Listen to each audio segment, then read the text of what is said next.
रहमानुर्रहीम। हम complex analysis 1 की series को कंटिन्यू करते हुए आज लेक्चर नंबर 13 की तरफ मूव कर रहे हैं। आपको याद होगा लेक्चर नंबर 12 के अंदर हमने एनालिटिक फंक्शंस के बारे में पढ़ा था, लेकिन उनकी आगे फर्दर टाइप्स हम नहीं कर पाए क्योंकि हमने वहाँ 7 सिंगल पॉइंट्स को डिस्कस किया था, हमारा लेक्चर ख़त्म हो गया था। आज हम कॉम्प्लेक्स एनालिसिस की एनालिटिसिटी क्या होती है, इसको कैसे चेक करते हैं, उसके बारे में पढ़ेंगे। और सबसे इंपॉर्टेंट चीज़ कॉची-रीमान इक्वेशंस क्या होती हैं। एनालिटिक प्रूव करने के लिए कॉची-रीमान इक्वेशंस का बहुत इंपॉर्टेंट रोल होता है। अगर किसी फंक्शन के ऊपर अगर एक फंक्शन एनालिटिक हो तो वो कॉची-रीमान इक्वेशंस को सेटिस्फाई लाजमी करता है, लेकिन इसका वाइस वर्सा ट्रू नहीं होता। ये इसका हरगिज़ मतलब नहीं है अगर कॉची-रीमान इक्वेशन सेटिस्फाई हो रही है तो फंक्शन एनालिटिक होगा, ऐसा हरगिज़ नहीं है। उसके लिए साथ सफिशिएंट कंडीशन होनी चाहिए, साथ पार्शियल डेरिवेटिव एग्जिस्ट करनी चाहिए, फिर वो पॉसिबल होता है। अदरवाइज़ अगर एक फंक्शन डिफरेंशिएबल या एनालिटिक है तो वो कॉची-रीमान इक्वेशन को लाजमी सेटिस्फाई करेगा। तो यहाँ देखते हैं जी हम कॉची-रीमान इक्वेशंस, इसकी नेसेसरी कंडीशंस क्या होती हैं, यानी ज़रूरी क्या है इसके लिए कि अगर एक फंक्शन डिफरेंशिएबल है तो वो कॉची-रीमान इक्वेशन को सेटिस्फाई करेगा। ये नेसेसरी कंडीशन होती है। Suppose f of ji is equal to u x Y plus iota v x y. ये इंपॉर्टेंट आर्टिकल है बहुत, ये अक्सर काद एग्जाम के अंदर क्वेश्चन पूछा जाता है भाई कॉची-रीमान इक्वेशन की जो नेसेसरी कंडीशंस हैं इसको एक्सप्लेन करें। स्टेट भी करना पड़ता है और साथ प्रूफ भी करना पड़ता है, स्टेट एंड प्रूफ आता है। F of ji is equal to u and real part and imaginary part is differentiable at a point z is equal to x plus iota y, then at z the first order partial derivative of u and v exist. दूसरी बात क्या है जिसके जो partial derivative first order के हैं eight point जी वो भी एग्जिस्ट करने चाहिए। And satisfies the Cauchy Riemann equation, वो क्या होती है जी, partial you by partial X is equal to partial we by partial Y and partial you by partial Y is equal to minus partial we by partial X. अब याद करने का तरीकाकार क्या है, आप आसानी के लिए ये u है, अब अगर तो u पहले x आता है फिर बाद में आता है, u के नीचे x हो और v के नीचे y हो तो वो इक्वल है। अब अगर u के नीचे बिलफर्ज y आ गया है, अब पहले तो x आना चाहिए, यानी u पहले आता है पहले x आना चाहिए। अब पहले नीचे क्या आ गया, यहाँ पे y आ गया तो फिर यहाँ पे v के नीचे दूसरा वेरिएबल x होगा, लेकिन फिर वो माइनस में होगा। अगर पहले वाला वेरिएबल बटे में पहले ही आ रहा है, जैसे u के नीचे x आ रहा है तो फिर v के नीचे y आएगा, वो इक्वल होंगे सिंपल आपस में। ये पहली कंडीशन याद करने का तरीका एक मेथड है अपना टोटका समझ लें, रटा लगाने का। Partial u by partial x is equal to partial v by partial y। अब u के नीचे अगर y आ गया बिलफर्ज तो फिर यहाँ पे क्या होगा, minus partial v by partial x होगा। एक बार y आएगा और एक बार x आएगा। तो ऐसे आप इसको याद कर सकते हैं, रटा लगा सकते हैं। तो अब हमने इसको प्रूव करना है जी। इसके लिए प्रूव करने के लिए जी हम ये चीज़ सपोज कर लेते हैं जो डिफरेंशिएबल है। अगर डिफरेंशिएबल है तो फिर हम ये प्रूव करेंगे ये इसके बराबर आती हैं जी। Given that F of ji is differentiable at G so that, अगर डेरिवेटिव, अगर डिफरेंशियल का मतलब क्या होगा, उसका डेरिवेटिव एग्जिस्ट करेगा। फर्स्ट डेरिवेटिव क्या होता है जी, F dash G is equal to limit delta G approaches to zero F of ji plus delta G minus F of G over delta G exist. ये डेरिवेटिव एग्जिस्ट करता है जी। अब F of जी क्या होता है जी, वो आपको दिया हुआ है U of x Y plus iota V of x Y. अब F of ji plus delta G क्या होगा, एडिशनल जो इंक्रीमेंट है वो एक्स में डेल्टा एक्स हो जाएगा और वाई में डेल्टा वाई हो जाएगा। फिर डेल्टा जी क्या होगा जी, एक्स जी आपके पास X plus iota Y, delta G delta x plus delta iota Y हो जाएगा। इसको इन ऑल वैल्यूज को इक्वेशन 1 के अंदर पुट कर देंगे। पुट करें यहाँ पे f of ji plus delta z की जगह ये वैल्यू आ जाएगी, माइनस एफ ऑफ जी की जगह पे ये वैल्यू आ जाएगी, और होल बटे में क्या आएगा, डेल्टा जी उसकी वैल्यू क्या आ गई, delta x plus iota delta y. ये आपके पास इक्वेशन 1 जो है वो इम्प्लाइज करने के बाद ये आएगी। By putting values you will get the equation 2। अब डेल्टा जी लिमिट है। अब लिमिट हमें पता है, हम किसी डायरेक्शन के लॉन्ग लेंगे, चाहे हॉरिजॉन्टल चाहे वर्टिकल। सबसे पहले हम चेक करते हैं जी delta G from any convenient direction, in particular if we choose to let delta G approaches zero along a horizontal direction. अब हॉरिजॉन्टली क्या होता है आपके पास, हॉरिजॉन्टल का मतलब एक्स एक्सिस, एक्स एक्सिस के ऊपर वाई क्या होता है, जीरो। ये general equation of x axis y equal to zero, यानी डेल्टा वाई यहाँ पे जीरो हो जाएगा। तो जब डेल्टा वाई जहाँ पे जीरो पुट करेंगे इधर आप इधर ये आपके पास डेल्टा वाई, तो डेल्टा जी बराबर किसके आएगा, वो डेल्टा एक्स के आएगा। अब यहाँ पे इसकी वैल्यूज पुट करें, शाबाश, limit delta x approaches to zero आएगी, क्योंकि डेल्टा जी था वहाँ पे वाई वाला पोर्शन जीरो हो गया, तो यहाँ पे डेल्टा एक्स रहेगा जस्ट। यहाँ पर भी सिर्फ डेल्टा एक्स रह गया। अब यहाँ पर भी जहाँ जहाँ डेल्टा वाई था, यानी यहाँ पर वाई प्लस डेल्टा वाई था, डेल्टा वाई जीरो हो गया, यहाँ पर भी डेल्टा वाई जीरो हो गया, ये रिमेनिंग आपके पास बच गया। अब इसके बाद क्या किया मैंने, इमेजिनरी पार्ट अलग कर लिया, इन दोनों में से आयोटा कॉमन आ रहा था, मैंने वो कॉमन निकाल लिया, और रियल पार्ट इकट्ठा कर लें। रियल पार्ट इकट्ठा किया तो ये बना, इमेजिनरी पार्ट इकट्ठा किया तो आपके पास ये बन गया। अब ये क्या हो गया जी, अब देखें पार्शियल डेरिवेटिव के अंदर याद रखें, पार्शियल डेरिवेटिव में हमारे पास जितने भी वेरिएबल होंगे सारे इंक्लूड होते हैं। अब यहाँ पे दो वेरिएबल्स एक्स और वाई के ऊपर डिपेंड कर रहे हैं। अगर x में वेरिएशन आ रही है, देखें x में इंक्रीमेंट हो रहा है, बाद में इंक्रीमेंट नहीं हो रहा, y चेंज नहीं हो रहा, इसका मतलब ये डेरिवेटिव होगा x के लिहाज से। अगर y में चेंज आ रही है, जैसे यहाँ पे देखें इधर भी x में चेंज आ रही है, तो ये क्या होगा, इसका x के लिहाज से डेरिवेटिव होगा। अगर x में चेंज आएगी तो x के लिहाज से डेरिवेटिव होगा, अगर y के अंदर चेंज आएगी तो y के लिहाज से पार्शियल डेरिवेटिव होगा। यानी ये देखें यहाँ पर भी y है, ये फंक्शन है, इधर माइनस उसमें से इंक्रीमेंट में से फंक्शन माइनस हुआ, बटे में डेल्टा x और लिमिट डेल्टा x अप्रोचिंग 0, या बाय डेफिनेशन डेरिवेटिव की जो फर्स्ट ऑर्डर या फर्स्ट प्रिंसिपल होता है डेरिवेटिव का, ये उसके मुताबिक इसकी डेरिवेटिव ये होगा जी u का derivative with respect to x, और ये क्या होगा जी v का derivative with respect to x। इसे आप क्वेश्चन नंबर 3 का नाम दे देंगे। अब हमने लिमिट ली है along x axis horizontal direction, अब आप वर्टिकल डायरेक्शन में लेके देखें क्या बनता है। Now if we choose to let delta z approach 0 along vertical line, then delta x equal to 0 and delta z क्या हो जाएगा, वहाँ पे वो delta y आ जाएगा। यहाँ पे अब आपके पास x वाला पार्ट 0 हो गया और y वाला पार्ट रह जाएगा आपके पास, तो delta z is equal to यहाँ पे आपके पास आयोटा भी आएगा साथ, क्योंकि यहाँ पे x delta x plus iota delta y है, तो यहाँ पे डेल्टा x 0 होगा तो आयोटा डेल्टा y बचेगा आपके पास ये, ठीक है। तो f डाई z किसके बराबर आएगा जी, यहाँ पे लिमिट डेल्टा, अब यहाँ पे x की जगह डेल्टा x यहाँ पे 0 हो गया, इधर भी 0 हो गया, इधर भी 0 हो गया, बाकी सारा आपके पास रिमेनिंग बचा, और नीचे जहाँ पे बटे में डेल्टा x 0 हो जाएगा। ये आपके पास इक्वेशन 2 जो है ये आपके पास ये रिजल्ट देगी फिर आपके पास आयोटा डेल्टा y ओवर। अब इधर आपने क्या किया, रियल पार्ट इकट्ठा कर लेना है और इमेजिनरी पार्ट इकट्ठा करके डायरेक्ट एक स्टेप पे हमने लिख दिया। रियल पार्ट इकट्ठा करेंगे तो ये आपके पास आएगा, इमेजिनरी पार्ट इकट्ठा करेंगे तो ये आपके पास आएगा। अब यहाँ देखिए आपके पास क्या आता है जी, u x plus x y plus delta y minus u of x y over iota delta y, और ये आपके पास आ गया जी आयोटा डेल्टा y, ये v के साथ आ गया सारा वही फंक्शन।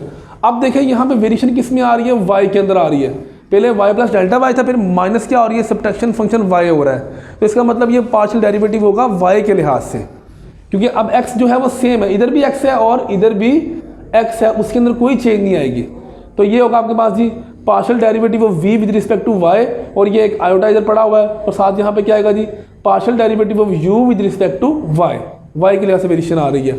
अब ये क्या आ गया जी f डाई z आ गया, अब ये भी f डाई z है और ये भी f डाई z है। चूंकि क्वेश्चन में गिवन है कि फंक्शन डिफरेंशिएबल है, यानी इसका डेरिवेटिव एग्जिस्ट करता है। अब अगर डिफरेंशिएबल है तो जाहिर बात है वो कॉन्टिन्यूस भी होगा, अगर कॉन्टिन्यूस है तो उसकी लिमिट भी एग्जिस्ट करेगी। तो इसका मतलब क्या होगा जी, ये लिमिट ये भी एग्जिस्ट करती है और ये भी एग्जिस्ट करती है, दोनों इसका मतलब क्या होनी चाहिए, सेम होनी चाहिए। बाय डेफिनेशन ऑफ लिमिट कब एग्जिस्ट करती है, जब एक डायरेक्शन से जाएं और दूसरी डायरेक्शन से मूव करें और आंसर क्या आना चाहिए, वो सेम आना चाहिए।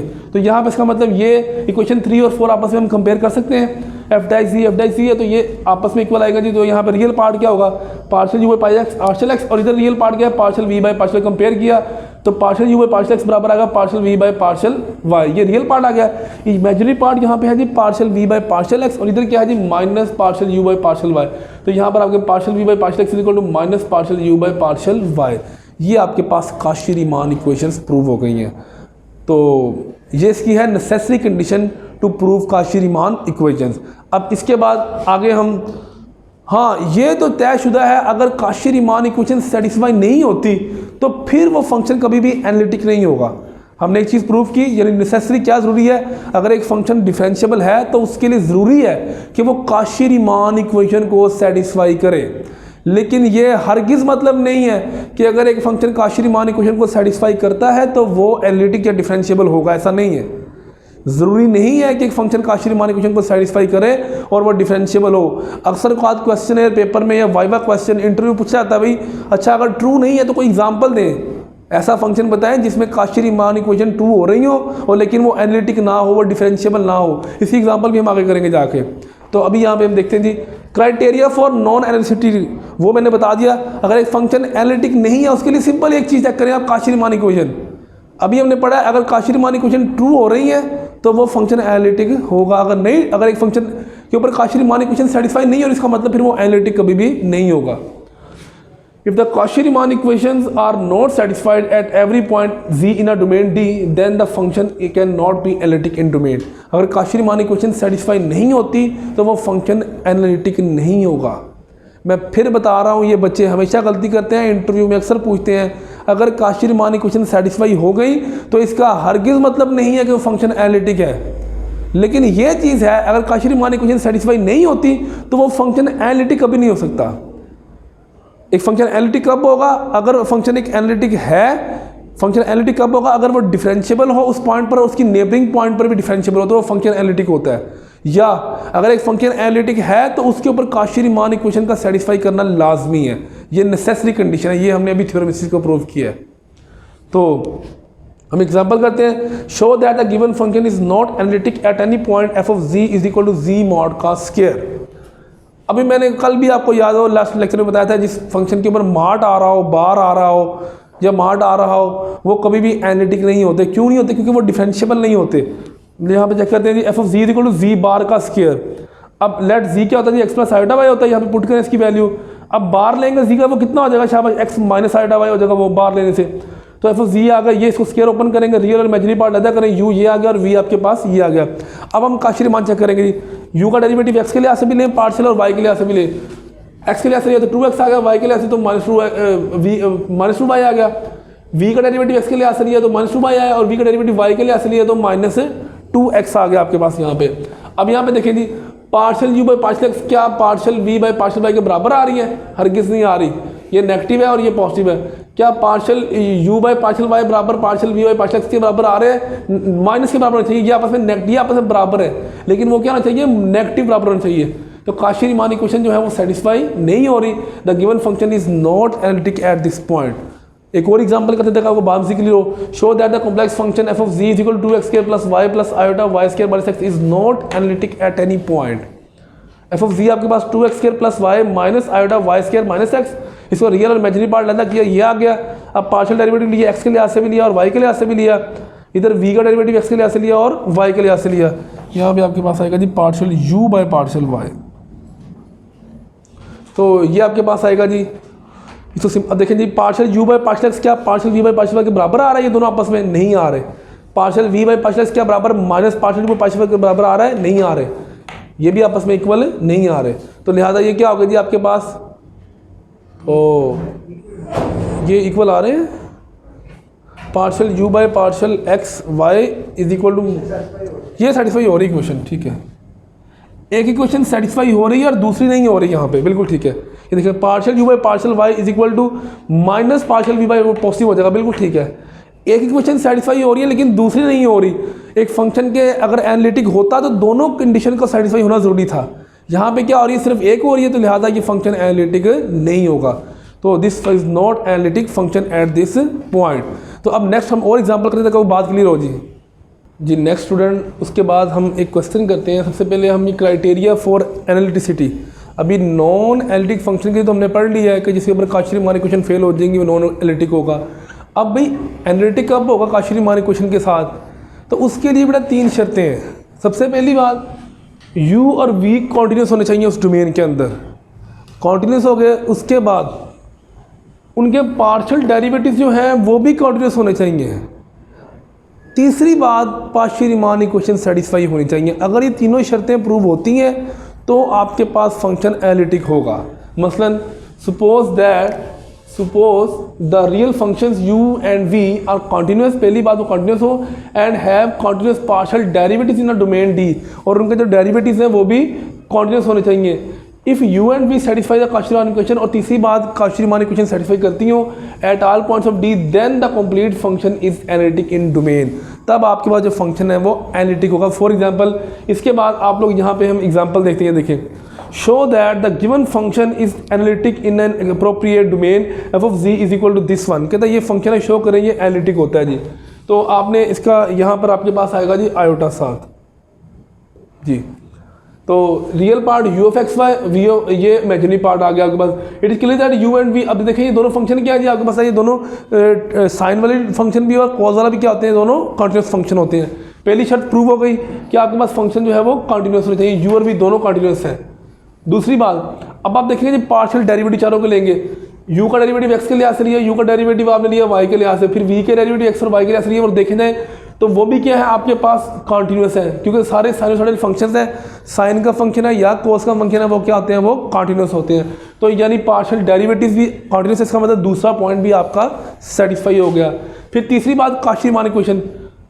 आप काशी-रीमान देखें, अगर आपके पास partial u by partial x बराबर किसके आ रहा है, partial u by partial x बराबर आ रहा है partial v by partial y के बराबर आ रहा है। पहली कंडीशन सेटिस्फाई हो गई, partial you by partial y बराबर आ रहा है negative of partial we by partial x की, तो दूसरी कंडीशन भी सेटिस्फाई हो गई। तो इसका मतलब तीनों शर्तें, तीनों बातें सेटिस्फाई हो गई हैं। तो फिर इसका मतलब क्या होगा जी, the given function is analytic in the complex plane, the given, इसका मतलब, और दूसरी बात, और जो फंक्शन होता है वो जो पूरे प्लेन के ऊपर फंक्शन एनालिटिक हो उसे हम एंटायर फंक्शन भी बोलते हैं।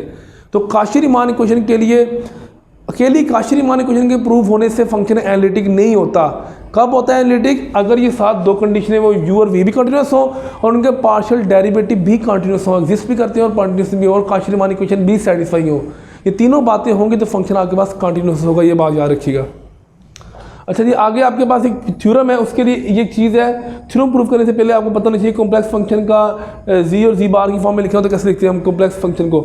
जी अगर आपके पास एक्स प्लस आयोटा वाई और जी वाई ये हो तो एक्स बराबर यहाँ से आएगा जी 1/2 जी प्लस जी बार, वाई बराबर आएगा जी 1/2 आयोटा जी माइनस जी बार के। जब माइनस आयोटा को खत्म करेंगे तो आयोटा माइनस आयोटा से मल्टीप्लाई भी करवाएंगे, डिवाइड भी करवाएंगे, ताकि फिर कितना आएगा -1/2 आयोटा जी माइनस जी बार आ जाएगा। इनकी मुझे आगे ये थ्योरम प्रूव करने के अंदर जरूरत पड़ेगी। थ्योरम कहता है जी, for an analytic function f of z the Cauchy Riemann equation can be put in condensed form partial f और partial z bar equal to 0। कहता है अगर एक फंक्शन एनालिटिक होगा तो उसका अगर आप जी बार के लिए डेरिवेटिव लें तो वो 0 आना चाहिए। अगर 0 नहीं आता तो वो फंक्शन एनालिटिक नहीं होगा। मसलन यहाँ पे हम देखते हैं partial f by partial z bar is equal to partial you by partial z bar plus iota partial we by partial z bar. ये आपने फंक्शन का डेरिवेटिव ले लिया जी बार के लिहाज से। अब चेन रूल इसके ऊपर अप्लाई करें, partial f by partial z bar is equal to, तो u जो है बेसिकली वो x और y के ऊपर डिपेंड कर रहा है, तो यहाँ पे u का चेन रूल अप्लाई हुआ तो partial u by partial x into partial x by partial z bar. Similarly यहाँ पर y भी आ गया और v भी आपको पता है x और y दोनों के ऊपर डिपेंड करता है, तो इसके ऊपर भी चेन रूल हमने अप्लाई कर दिया। अब partial x by partial z बार की हम वैल्यू यहाँ से निकाल सकते हैं। अगर आपको पता हो ये इक्वेशन है, ये कितनी आएगी जी, जी बार के लिए ऐसे डिफरेंशिएट करेंगे तो 1/2 आएगा। सिमिलरली पार्शियल y और पार्शियल जी बार की वैल्यू हम इस इक्वेशन से निकाल सकते हैं, आपके पास वो भी आपके पास 1/2 आयोटा आ जाएगी। अब यहाँ पे इक्वेशन, ये दोनों वैल्यूज इस इक्वेशन के अंदर पुट करें। पुट करने के बाद आप कॉमन ले लें, 1/2 देखें सब के अंदर कॉमन आ रहा है, वो कॉमन ले लिया मैंने, इधर भी ले लिया और इधर भी ले लिया मैंने, कॉमन दोनों के अंदर ले लिया। अब रियल और इमेजिनरी पार्ट इकट्ठे कर लें। अब आपको पता है जी partial you by partial x plus partial you by partial y ये किसके बराबर होता है, यहाँ पे पार्शियल यू बाई एक्स बराबर आएगा जी partial we by partial x, ये इधर आके माइनस हो जाएगा बाय काशी-रीमान इक्वेशंस, यानी सीआर इक्वेशन को हमने यहाँ पे यूटिलाइज किया हुआ है, तो ये इसकी जगह पे हम ये वैल्यू पुट कर देंगे यहाँ पे 0। Similarly partial you by partial y बराबर होती है minus partial we by partial x, ये इधर आके प्लस हो जाएगा, इस इक्वेशन के मुताबिक ये भी क्या हो जाएगा, 0 हो जाएगा। चूंकि ये फंक्शन एनालिटिक है तो ये काशी-रीमान इक्वेशन को सेटिस्फाई लाजमी करेगा। तो यहाँ पे आपके पास आएगा जी 0 + 0, तो ये कितना आ जाएगा, partial f by partial z bar equal to 0। तो हमने एक रिजल्ट बना लिया कि जब भी कोई फंक्शन एनालिटिक होगा तो उसके ऊपर जो काशी-रीमान इक्वेशन सेटिस्फाई करती होंगी और वो उसके अगर जी बार के लिहाज से डिफ्रेंशिएट करें तो उसका जवाब 0 आना चाहिए। अगर 0 नहीं आता तो इसका मतलब क्या होगा जी, आपके पास मार्क्स है इफ काशी-रीमान इक्वेशन आर नॉट, अगर पहली बात तो काशी-रीमान इक्वेशन अगर सेटिस्फाई नहीं होती तो उसका कभी भी जवाब 0 नहीं होगा। 10 पार्शियल एफ और partial z bar is not equal, then f of ji is not analytic, तो आपके पास जो फंक्शन है एफ ऑफ जी वो एनालिटिक नहीं होगा। फॉर एग्जांपल एक छोटी सी एग्जांपल देखें, अगर मैं कहता हूँ f of ji is equal to z bar है, मैंने चेक करना है कि ये फंक्शन एनालिटिक है कि नहीं, तो मैं इसका डेरिवेटिव लेता हूँ जी पार्शियल एफ और partial z bar that is equal to 1 और ये जवाब 0 नहीं आ रहा। अगर जवाब 0 ना आए तो हम क्या कहते हैं, वो फंक्शन आपके पास नॉट एनालिटिक है, क्योंकि एनालिटिक होने के लिए जवाब कितना आना चाहिए, वो 0 आना चाहिए। तो यहाँ पर हमने इसको देख लिया है। अब नेक्स्ट हम इससे आगे कंटिन्यू करते हैं, एक पेज और आगे चलेगा हमारा, कंटिन्यू होगा जी। तो स्टूडेंट अब नेक्स्ट हम कुछ और एग्जांपल्स करते हैं अपनी एनालिटिक फंक्शंस के ऊपर, ताकि हमें बात मज़ीद क्लियर हो जाए। तो लेक्चर कंटिन्यू करते हुए हम कहते हैं find real constants a b c and d so that the given function is entire. Entire का मतलब एंटायर फंक्शन कौन सा होता है जी, जो पूरे प्लेन के ऊपर एनालिटिक हो, इसका मतलब फंक्शन आपके पास एनालिटिक है, और जो फंक्शन एनालिटिक होगा वो काशी-रीमान इक्वेशन को सेटिस्फाई करेगा। तो given that f is entire therefore Cauchy Riemann equation must satisfied. Consider कर लेंगे इसका रियल पार्ट, एक 2 क्वेश्चन है, एक फर्स्ट और सेकंड पार्ट हम एक करेंगे यहाँ पे, दूसरा आप लोग खुद अपनी असाइनमेंट के तौर पे आप लोगों से प्रैक्टिस के तौर पे खुद करेंगे। तो u आपके पास आ गया x² plus ax² plus by², और रियल पार्ट आपके पास यह क्या, और imaginary part cx² plus dx² plus y²। अब काशी-रीमान इक्वेशन का है जी वो क्या होती है, partial you by partial x y के लिए आंसर कर लिए, v को x के लिए आंसर और y के लिए आंसर। अब काशी रीमान इक्वेशन लगाएं जी। पहली क्या होती है जी, partial z by partial x is equal to partial v by partial y। इसको आप कंपेयर करें तो 2x plus ay is equal to dx plus 2y। यहाँ से रियल पार्ट x का कोफिशिएंट क्या है जी, यहाँ पे 2 है और ये x का कोफिशिएंट है a, तो सॉरी हाँ जी x का कोफिशिएंट है यहाँ पे 2 और x का कोफिशिएंट यहाँ पे क्या है d, वो कितना आ गया, d इज इक्वल टू 2 आ गया। पहला पार्ट ये आपके पास कंपेयर होकर ये जवाब आ गया। दूसरा जी y का कोफिशिएंट यहाँ पे a है और इधर y का कोफिशिएंट 2 है, तो ये आपके पास a इज इक्वल टू 2 आ गया। सिमिलरली अब दूसरी काशी रीमान इक्वेशन यूज़ करें, partial u by partial y is equal to minus partial v by partial x। तो यहाँ पे आप कंपेयर करेंगे तो यहाँ पे आपका x के साथ आएगा यहाँ पे -2 c इज इक्वल टू आएगा यहाँ पे a, सॉरी जी -2c इज इक्वल टू 2 आएगा। यहाँ पे ax नहीं होगा, ये cx है। तो कंपेयर किया हमने, यहाँ पे a बराबर -2c आ गया और 2b बराबर -d क्या आ गया। यहाँ से a और b की d की वैल्यू हम ऑलरेडी निकाल चुके हैं, उसको हम यूटिलाइज करेंगे। यहाँ पे a की वैल्यू 2 पुट होगी यहाँ पे, तो ये आपके पास c इक्वल टू -1 आ गया। d की वैल्यू भी यहाँ पे 2 पुट होगी, तो यहाँ पे b बराबर कितना आ गया, -1 आ गया। तो आपके पास a और b, c और d ये कॉन्स्टेंट्स हैं, इनकी आंसर्स आपके पास आ गए। सिमिलरली इसका सेकंड पार्ट है वो आप लोग खुद करेंगे। चलें जी एक और एग्जांपल देखते हैं जी एंटायर फंक्शन की। कहते हैं show that f of z is equal to e के पावर। एंटायर का मतलब है एनालिटिक। बास क्वेश्चंस में वो एनालिटिक बोलेगा, बास में एंटायर बोलेगा। आप दोनों का मतलब आपने एनालिटिक प्रूव करना है उस चीज़ को। Show that f of z is equal to e की power z is an entire function. e की पावर z क्या होता है जी, e की पावर z आपके पास होता है, आपको पता होगा, अगर आपको याद हो, e की पावर z जो होता है बेसिकली होता है e की power x plus iota y। तो ये e की पावर x इंटू e की पावर आयोटा y, स्टार्ट में हमने किया भी था इसको हल। ये कोस y plus iota sine y, यहाँ से आपके पास मल्टीप्लाई होगा तो e की पावर z जो है वो आपके पास e की पावर x कोस y प्लस आयोटा e की पावर x साइन y। तो x e की पावर z जहाँ ये x plus iota y put करने के बाद आप इसको सिंप्लीफाई करेंगे तो ये आपके पास आ जाएगा। तो रियल पार्ट u आ गया और इमेजिनरी पार्ट v आ गया। अब दोनों क्या है जी, कॉज और साइन वाले आपको पता है दोनों फंक्शन क्या होते हैं, ये कॉन्टिन्यूस होते हैं। तो पहली शर्त क्या है जी, आपके पास u और v कॉन्टिन्यूस होने चाहिए, तो लिहाजा it is clear that u and v are continuous on complex plane. Continuous है। अब दूसरी शर्त क्या है जी, पार्शियल डेरिवेटिव एग्जिस्ट करें और वो भी कॉन्टिन्यूस होने चाहिए। तो पार्शियल डेरिवेटिव निकाले आपने, चारों निकला है, और वो क्या है जी, आप देखें तो ये भी साइन कोस की फॉर्म में है, तो लिहाजा ये भी क्या है, कॉन्टिन्यूस है। Continuous first derivative in the C. Similarly 3, अब देखें ये partial u by partial x बराबर पार्शियल v बाई पार्शियल के बराबर आ रहा है, partial u by partial y बराबर आ रहा है minus partial v by partial x के। तो काशी रीमान इक्वेशंस भी सेटिस्फाई हो रही हैं, तीनों कंडीशंस सेटिस्फाई हो रही है, तो लिहाजा आपका फंक्शन क्या होगा, एनालिटिक होगा। एनालिटिक का मतलब क्या होगा, वो एंटायर फंक्शन होगा जी। तो ये आपके पास खत्म होगा क्वेश्चन। यहाँ पे आगे Kashi Riemann equation in polar forms क्या होती हैं, इसका प्रूव आप लोगों ने खुद करना है। मैं यहाँ पे जस्ट लिख रहा हूँ Cauchy Riemann equation polar form में होती क्या है जी। Partial u by partial r is equal to 1 over r partial v by partial theta. u और v वही है, यहाँ पे वेरिएबल x और y की जगह पे कहेंगे r और थीटा। जस्ट एक 1 ओवर r एक्स्ट्रा आएगा, यानी u के साथ पहले आपके पास r आ रहा है तो यहाँ पे थीटा आएगा। अगर पहले आपके पास यहाँ पे आ रहा है जी partial v by partial r आ रहा है, तो फिर ये v के साथ आ रहा है थीटा, जैसे v दूसरा नंबर होता है तो यहाँ पे आपके इसके साथ आना चाहिए थीटा, लेकिन यहाँ पे क्या आ रहा है, r आ रहा है, तो लिहाजा फिर ये क्या आ जाएगा माइनस पे। Partial v by partial r is equal to -1 over r partial u by partial theta. ये दो काशी रीमान इक्वेशन होती है पोलर फॉर्म में। अब एक क्वेश्चन पोलर फॉर्म के अंदर भी करते हैं ताकि आपको बात में क्लियर हो जाए। Show that the given function is analytic in an appropriate domain f of z। ये आपके पास पोलर फॉर्म में कॉम्प्लेक्स नंबर दिया गया है, कहता बताएं ये एनालिटिक है कि नहीं। तो हम काशी रीमान इक्वेशन चेक करेंगे इसके ऊपर। सबसे पहले u ऑफ रियल पार्ट और इमेजिनरी पार्ट लैदा कर लिया आपने। It is clear that u और v क्या है जी, कोज और साइन की फॉर्म में है, तो लिहाजा ये क्या है, दोनों के दोनों आपके पास कॉन्टिन्यूस फंक्शन होंगे, तो ये कॉन्टिन्यूस हो गए। दूसरी बात, इनके डेरिवेटिव एग्जिस्ट करने चाहिए। पार्शियल डेरिवेटिव हमने चेक किए, वो चारों एग्जिस्ट कर रहे हैं, तो वो चारों डेरिवेटिव हैं भी कोज और साइन की फॉर्म के अंदर, तो ये भी आपके पास क्या होंगे, कॉन्टिन्यूस होंगे। आप चेक कर सकते हैं बेशक इनको। Partial u by partial r ये भी कॉन्टिन्यूस है, ये भी और ये भी। अब देखें जी, partial u by partial r को 1 ओवर r से मल्टीप्लाई करा है, partial v by partial theta, ये तो आपस में क्या आ रहा है, इक्वल एक दूसरे, ये r है और यहाँ पर r स्केयर हो जाएगा, तो ये आपस में बराबर आ जाएंगे। इधर भी नेगेटिव के साथ r से मल्टीप्लाई होगा, तो ये 1 ओवर r इसके बराबर हो जाएगा। दोनों कंडीशन काशी रीमान इक्वेशन की सेटिस्फाई हो रही है, तो लिहाजा आपके पास ये फंक्शन क्या होगा जी, एनालिटिक होगा। तो यहाँ पर हमारा ये लेक्चर ख़त्म होता है और हम नेक्स्ट लेक्चर में अपना इससे आगे हार्मोनिक फंक्शन को डिस्कस करेंगे। ओके जी, अल्लाह हाफिज़।